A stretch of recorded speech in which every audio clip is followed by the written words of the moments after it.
বন্ধুরা, আজকে আমি দুটো লস্যির ভিডিও নিয়ে আপনাদের সামনে হাজির হয়েছি। সামনে যেহেতু হোলি আছে, তাই আমি হোলির দিনে অনেকেই একটু এই গরমে ঠান্ডা ঠান্ডা কিছু খেতে চায়, তাই দুটো লস্যির ভিডিও আপনাদের সঙ্গে শেয়ার করব। আর এই লস্যি দুটো একদম দোকানের যেভাবে লস্যি তৈরি হয় সেইভাবে করব। দোকানের লস্যি কেন এত স্বাদ হয় এই ভিডিওগুলো দেখলেই আপনারা বুঝতে পারবেন। তাহলে চলুন দেখে নিন ভিডিওটা একবার।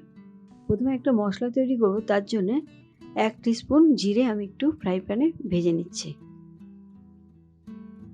ভাজা হয়ে গেছে, এবার আমি এটাকে একটা পাত্রে ঢেলে নিলাম, এটাকে গুঁড়ো করে নিয়ে আসছি। এবার এর মধ্যে আমি চাট মশলা মেশাবো।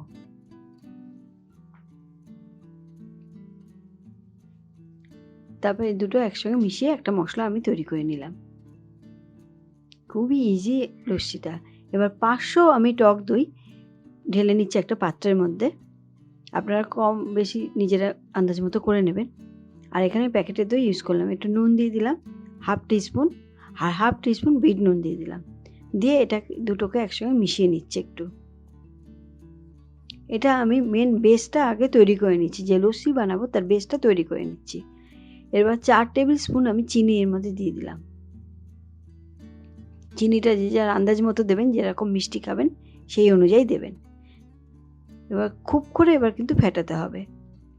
আর এটা হাতে ফেটানোও খুব ভালো। এটা যদি আপনারা মিক্সিতে ফেটিয়ে নেন তাহলে লস্যিটা খেতে কিন্তু অতটা ভালো লাগবে না। কিছুটা বরফ দিয়ে দিলাম, দিয়ে আবারও আমি এটাকে ফেটাবো। ফেটানোর উপরেই কিন্তু লস্যির স্বাদটা নির্ভর করবে। এভাবে ফেটাতে ফেটাতে দেখবেন একটা গেঁজা গেঁজা হয়ে গেছে, তখনই বুঝতে পারবেন লস্যিটা তৈরি হয়ে গেছে। এবার একটা কাঁচের গ্লাসে দুটো আর আইস কিউব দিয়ে দিলাম। তারপর 2 হাতা আমি লস্যির বেসটা দিয়ে দিলাম। এবার ছোটো এলাচের গুঁড়ো দিয়ে দিলাম একটু, আর গোলাপ জল 2-3 ফোঁটা গোলাপ জল। তারপর বাদবাকি আর একটু নাড়াচাড়া করে বাদবাকি আর একটু এই দইটা দিয়ে দিচ্ছি, যেটা বানিয়ে রেখেছিলাম ফেটিয়ে। এবার একটু ভাজা মশলাটা উপর দিয়ে দিচ্ছি। আমার তৈরি হয়ে গেল একটা লস্যি। এবার আর একটা লস্যি তৈরি করার জন্য একটু উষ্ণ গরম দুধ নিলাম, আর একটু কেশর এর মধ্যে মিশিয়ে দিচ্ছি, এতে কালারটা ভালো লাগবে। এবারে এর মধ্যে আমি পেস্তা একটু ভিজিয়ে রেখে দিয়েছিলাম গরম জলের মধ্যে, এই দুটো একসঙ্গে আমি বেটে নেব একটু। এরপরে আমার একটা গ্লাস নিয়ে দুটো আইস কিউব দিয়ে দিলাম, আবার ওই বেসটা দিয়ে দিলাম দইয়ের, আর যেটা বেটে রেখেছিলাম পেস্তার সঙ্গে সেটা আমি এর মধ্যে মিশিয়ে দিলাম।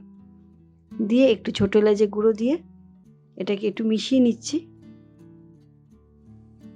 তারপরে আরও একটু ওই যে দইটা ফেটিয়ে রেখে দিয়েছিলাম সেটা দিয়ে উপরে কেশর ছড়িয়ে পরিবেশন করে দিলাম। হোলি স্পেশাল দুটো লস্যি আমি তৈরি করলাম। যদি আপনাদের একটু ভালো লেগে থাকে তাহলে একটা লাইক, শেয়ার ও কমেন্ট করবেন। আজকের মতো টাটা।